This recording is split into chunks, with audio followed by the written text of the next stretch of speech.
Ինչպիսին է եղել աղոթքի բանաձևը Վանի թագավորությունում։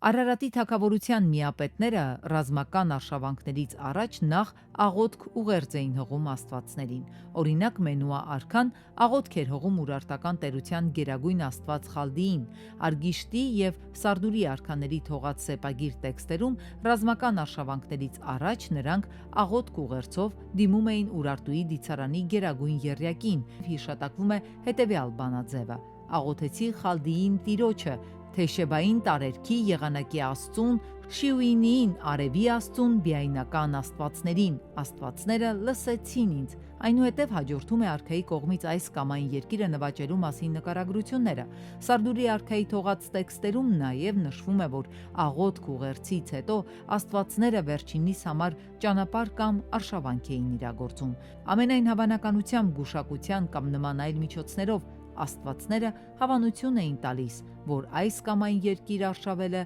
եւ նվաճելը հաճո է իրենց։ Նախագծի գլխավոր գործընկեր Ագբաբանկ